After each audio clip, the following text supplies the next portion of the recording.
Olá, minhas amigas e meus amigos, aqui é Rodrigo Oliveira e esse é o podcast COSEMES Debate, o programa que mantém o gestor municipal de saúde atualizado nos principais temas da política de saúde no Brasil e no estado do Rio de Janeiro. Os últimos 10 anos foram marcantes na política brasileira. Compreender o período que vai de junho de 2013 até os dias de hoje é fundamental para, além de explicar como chegamos até aqui, construir saídas coletivas para a crise da sociedade brasileira. Bruna Rocha e Josué Medeiros são os nossos convidados de hoje. Bruna é ativista antirracista e doutoranda em comunicação pela Universidade Federal da Bahia. Josué Medeiros é militante do Movimento dos Trabalhadores Sem Teto e cientista político e professor da Universidade Federal do Rio de Janeiro.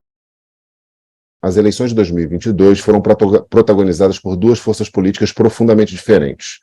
Como vocês caracterizariam esses dois campos políticos e como as demais forças da política brasileira se posicionaram? Bruna. Bom, o que ocorreu é que o absurdo, né, que foi o governo Bolsonaro e toda a política bolsonarista e o fato dele ter levado até o limite o projeto político ao qual ele se propôs, acabou, de algum modo, instituindo ou quase que colocando um status de inevitabilidade de uma polarização. Então, setores mesmo que criticavam a polarização e que sempre se identificaram com a posição nomeada centro, de algum modo, para se afastar desse extremo absurdo que foi o governo Bolsonaro, acabou migrando, né, para esse bloco catalisado pela candidatura do Lula, que foi um bloco amplo, por direitos, por avanços, por civilidade. Então, o que ocorreu na minha leitura, apesar daquele escárnio de muitas acusações e da baixeza com que o próprio Bolsonaro condicionou o debate político na eleição, tanto nas suas performances nos debates, quanto na própria campanha eleitoral, que muitas vezes utilizava a maior parte só para atacar Lula, a gente teve, na minha opinião, um enriquecimento no debate público de valores. Então, eu acho que foi também ali uma grande oportunidade e, às vezes, os monstros obscuros nos dão uma oportunidade para iluminar e para os vagalumes iluminarem, né? Para os vagalumes aparecerem. Que vagalumes são esses, né? É a luta por igualdade, é a luta por diversidade, é a luta por direitos, que está em curso no Brasil desde sempre. É a resistência pela terra, pela liberdade, pelo acesso ao básico e mais. Então, eu, em 2022, junto com outros amigas e amigos lá da FRJ, a gente criou um observatório político eleitoral e a gente fez uma pesquisa, a gente envolveu mais de 50 estudantes, foi super legal, com bolsas e estudantes voluntários, para monitorar as eleições de 2022. Então, o Observatório Político Eleitoral, o OPEL, fez o monitoramento eleitoral de 2022, a gente publicou vários textos no Le Monde Diplomatique, e a gente vai ter um site também que ainda está em produção, que vai guardar esse material. E o que a gente viu? Bem um pouco o que você falou, Rodrigo, na pergunta, e isso que a Bruna apresentou também, que era uma polarização, que não era só uma polarização eleitoral. Acho que até 2014 a gente tinha uma polarização eleitoral. PT e PSDB. Em 2018, com Bolsonaro em 2022, era uma polarização de visão de mundo num nível muito radical. De projeto de sociedade, de pulsões, para usar o termo que o Bruno usou no episódio passado. Então, o que a gente pesquisou ali? A gente pesquisou a polarização do Lula e Bolsonaro, mas a gente pesquisou também todas as dimensões da eleição que fortaleciam esse nosso mundo, esse nosso valor da igualdade, da diversidade. Então, a gente fez uma pesquisa específica sobre as candidaturas antirracistas, uma pesquisa específica sobre as candidaturas de mulheres, uma pesquisa específica sobre a bancada do COCAR. Isso é uma novidade incrível dessa eleição, que o movimento dos povos originários se organizando para ocupar as instituições. Uma pesquisa específica sobre os movimentos sociais, como eles se posicionaram na eleição. Mas a gente também fez pesquisas específicas sobre as pulsões que levam, né, para o projeto do Bolsonaro, do autoritarismo, da morte, da violência. Então, a gente fez uma pesquisa específica sobre a bancada da bala, uma sobre empresários, uma sobre fake news e uma sobre lideranças conservadoras evangélicas. E o que a gente conclui é que é isso, além de ter sido uma polarização que não era só eleitoral, ela não acabou, né? A eleição não encerra essa polarização. A gente está vivendo essa polarização de mundo, de projeto, e vai continuar vivendo. A Bruna falou bem, não é que seja permanente, né? Mas é durável. Por um bom tempo, a gente vai continuar vivendo essa polarização de dois mundos tão radicalmente opostos. Muita coisa mudou na sociedade brasileira e na política brasileira, nesse período que eu falo de 10 anos. Primeiro, gostaria de abordar os aspectos relacionados à sociedade. Os últimos 10 anos foram particularmente difíceis para os movimentos sociais, que ficaram na defensiva, sofrendo derrotas como reforma trabalhista, social, resistência a uma tentativa de reforma previdenciária. Porém, também observamos o surgimento, ou pelo menos de forma mais clara, aparece no debate público com mais força, o fortalecimento de vários movimentos sociais. A luta por terra, a luta por moradia, a luta antirracista, a luta feminista, e também a luta LGBTQIA+, entre muitas outras formas de luta. Qual hoje o panorama dos movimentos sociais e sua relação com o governo Lula? Josué. Essa pergunta é difícil, muito ampla, muito diversa, mas eu acho importante destacar que durante esses 10 anos, especialmente a partir de 2015, a gente criou e produziu muita coisa, teve a ocupação das escolas de secundaristas em 2015, depois virou a ocupação das reitorias, Bruna participou disso na época bem ativamente.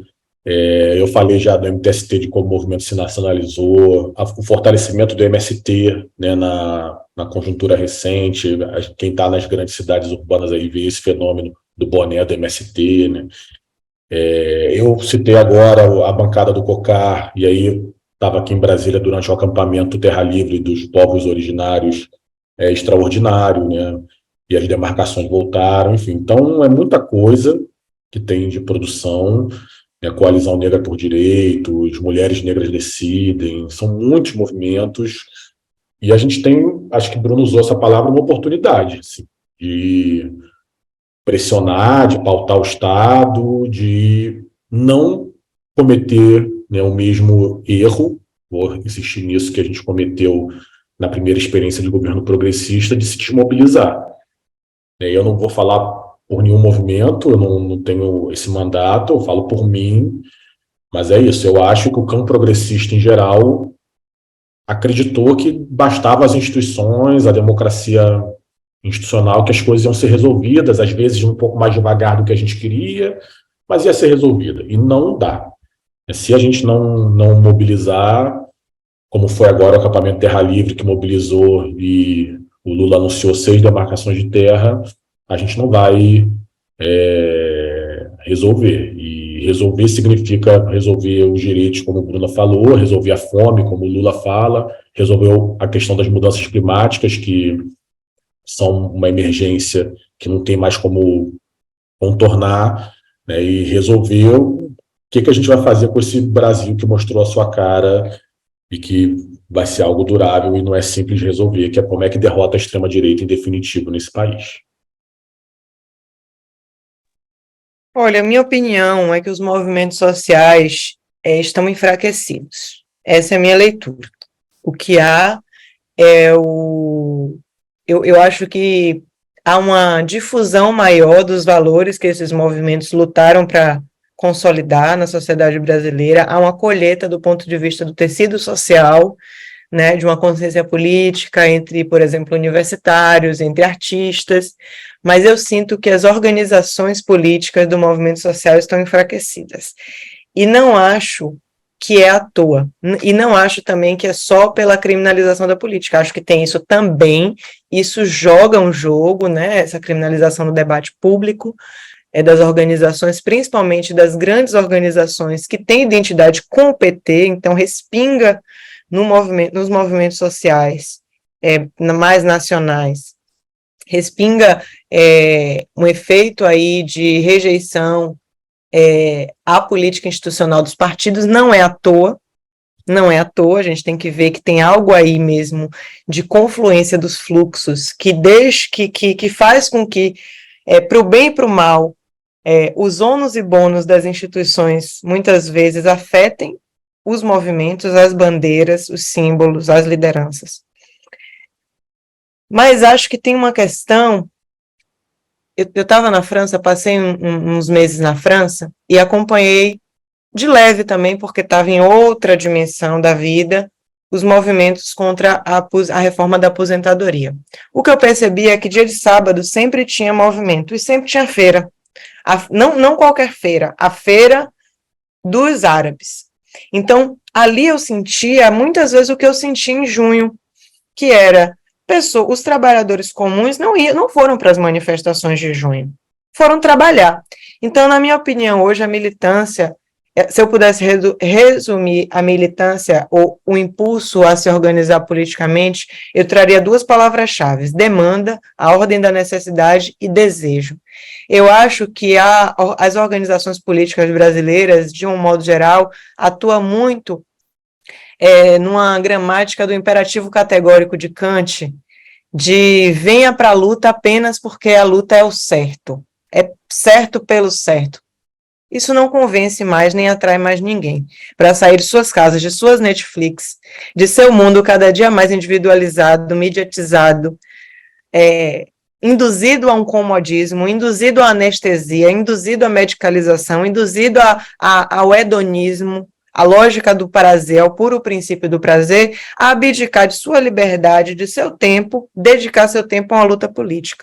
O que pode fazer isso é o desejo. E hoje, quem eu vejo mobilizando desejo e também articulando com a demanda e com a necessidade são os movimentos dos territórios. Então, eu acho que o futuro, se há futuro assim mesmo para o movimento social brasileiro, está nessa relação com o território, porque tem que ter, primeiro, necessidade, tem que ter espaço na agenda do tempo da vida real, para ir numa reunião, para ir numa mobilização, para participar de uma votação, para ser protagonista, porque ninguém mais quer ir a reboque de ninguém, né?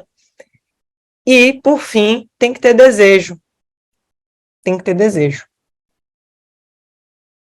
Sobre o aspecto político agora, um elemento marcante no período foi a mudança na relação entre os poderes, executivo, legislativo e judiciário. Me parece que observamos o enfraquecimento do executivo, um aumento relativo da participação do judiciário, chamado ativismo judicial. Em relação ao legislativo, me parece que, além de um aumento do protagonismo do Congresso Nacional, observado nos últimos anos de forma bem clara também, estamos diante de uma mudança qualitativa na relação entre legislativo e governo, né, executivo. Vocês poderiam comentar? Primeiro, Bruna, por favor. Vou tentar ser bem rápida. Na minha opinião, essa bola aí, circulando entre esses poderes, não é nenhuma novidade. O problema é o jogador chamado sociedade civil está tão distante do jogo. Então, sim, eu acho que tem um rearranjo sim, mas me parece que esse rearranjo é estrutural. Um poder está mais empoderado que outro e tal, a depender da correlação e desse fiel da balança, que é a sociedade civil, a opinião pública, o voto, a eleição, mas que na hora do jogo a bola ainda está circulando muito entre esses poderes institucionais. Então, essa é a minha leitura, de que não é isso que vai definir exatamente, porque isso, para mim, como eu leio, é um pouco do mais do mesmo, pensando no sentido macro histórico. O que pode definir, de fato, o que irá definir, de fato, uma alteração nessa balança entre esses três poderes é o fortalecimento do quarto poder, e que não é a mídia, é o povo, é a sociedade civil. Ou pelo menos deveria ser. Eu vou concordar integralmente com a Bruna. Assim, telegrafando, Rodrigo, acho que o legislativo que a gente tem é o Lira, que não aceita perder poder que ele conseguiu com o Bolsonaro, né? O Lira continua sendo um vetor aí dessa reorganização autoritária, então tem que ver como é que vai enfrentar isso. O judiciário está lá, né, dedicado aos ataques golpistas do dia 8 de janeiro, então já indiciou mais de 1.000 pessoas, está tentando desmontar essa rede da extrema-direita. Mas a questão-chave é essa dimensão do território que o Bruna trouxe, que ou o executivo muda, né, o presidente no governo Lula muda a sua relação com o território, ou a gente vai acabar num lugar muito parecido que a gente acabou da outra vez. Eu estou tendo o privilégio de estar no governo Lula agora na Secretaria Nacional de Periferias, que é uma estrutura nova que foi criada justamente para territorializar as políticas públicas, essa é a nossa missão. Eu sou no gabinete, estou diretamente no gabinete do nosso secretário, que é o Guilherme Simões, que é um quadro do MTST com 18 anos de luta territorial, nas periferias, organizando ocupação, né, vendo bem essa dimensão que a Bruna falou do povo trabalhador, como é que você convence a fazer luta política e a fazer luta coletiva. Acho que a Bruna trouxe o aspecto da individualização, é central, é muito difícil, né? A gente vê lá como as pessoas estão ou medicalizadas, ou deprimidas, ou se veem como invisíveis, né? E não sabem da sua potência, e é a luta territorial coletiva que mostra essa potência. E não é simples territorializar a política pública, assim como também não é simples fazer um movimento no território, né? O território é atravessado por muitos poderes, né? O poder do crime organizado, o poder... E aí vai variar de cada cidade, né? Tem cidades como Rio, Fortaleza, Salvador, que são faccionadas, cidades como São Paulo que não são, você tem os poderes evangélicos, você tem o poder econômico, mas você tem a nossa potência também, que é isso que o Bruno estava falando, e o governo precisa se conectar. A gente está nesse momento na Secretaria de Periferias fazendo um mapa das periferias, que a gente não quer que seja só um mapa das carências, mas seja também um mapa das potências, porque é isso, nosso povo trabalhador, nosso povo pobre cria, produz, inventa muita solução que, se a gente conseguir perceber que essa solução está ali e dar escala, essa potência pode ajudar muito a fortalecer o governo na próxima conjuntura, aí, nos próximos anos. Por fim, queria pedir para vocês discorrerem sobre o contexto do governo Lula III. O contexto que ele está inserido, mas também falasse sobre as forças, fraquezas e principalmente os desafios do governo Lula III. Josué, agora. Bom, isso já foi um pouco minha resposta anterior, né? Não só para complementar, é importante a gente perceber que tá, assim, eu vejo muito pânico também, pelo menos nas redes sociais. Essa lógica das redes sociais é terrível também, né? Ela estimula muita coisa ruim, mas o jogo está sendo jogado, começou agora também. Eu estou mais preocupado com a nossa capacidade de mobilização, de territorialização, do que com a capacidade do governo de fazer política pública e melhorar a vida do povo. Isso vai rolar, já está rolando. Isso aí voltou o Bolsa Família, volta mais médicos, volta Minha Casa Minha Vida, aumenta o salário mínimo, as universidades vão voltar a se expandir. Essa parte a esquerda sabe fazer. O problema é, como o Bruno falou lá no começo, que isso bate no teto, tem um limite. E aí, quando bater esse limite é que a gente tem que estar preparado para enfrentar, coisa que a gente não estava preparado em 2015, né? Acho que isso é o dado. Então, por um lado, acompanhar esse processo institucional que está rolando já e que vai se aprofundar, crescimento econômico, essas coisas, esses resultados positivos o governo vai entregar, mas o conflito vai se estabelecer mais cedo ou mais tarde e a gente tem que estar preparado para ele com muita mobilização, com muita territorialização dos nossos valores, né, dos nossos desejos, da nossa militância, porque sem isso a gente vai bater no teto de novo e, né, provavelmente vai ser derrotado de novo. Olha, tem algo nesse governo que ressoa muito repetitivo para mim e que eu ainda não entendi qual vai ser o diferencial. Eu acho que Lula não vai fazer milagre, esse governo não vai operar um milagre, mas acho que Lula precisa eleger estrategicamente duas pautas para radicalizar, no sentido assim, para dizer, esses vão ser os meus blocos. Não dá para dizer que é o combate à fome. Isso aí é a política de lá que ele vai recuperar. E é importante, a gente sabe. Eu lidei com a fome nos últimos 3 anos, trabalhei com um programa de redução de danos com população em situação de rua. Então, lidei com o dia a dia da extrema vulnerabilidade socioeconômica brasileira. E sei que essas pessoas não querem só comida. Então, eu acho que são muitas frentes, mas o principal, na minha opinião, é a pauta ambiental, que é assim que vai se sustentar na força internacional que ele está buscando, e a pauta da educação. A pauta da educação, mesmo eu não acreditando numa educação salvadora ou que se resolve, eu acho que Lula precisa dar um passo na educação brasileira. Tem algo ainda de muita ignorância que atravessa o nosso tecido social, de muita falta de acesso à informação, de muita falta de acesso à compreensão básica de coisas, que isso precisa avançar, porque é aí que o governo passando, a gente retrocedendo e avançando, a gente tem um acúmulo verdadeiro e orgânico do ponto de vista da consciência política. Porque não adianta, gente, não adianta, gerações políticas vão passar, governantes ruins e bons vão passar, mas o Brasil precisa ter um nível de sustentabilidade. Isso passa, na minha leitura, por um povo com acesso a mínimas condições de reflexão.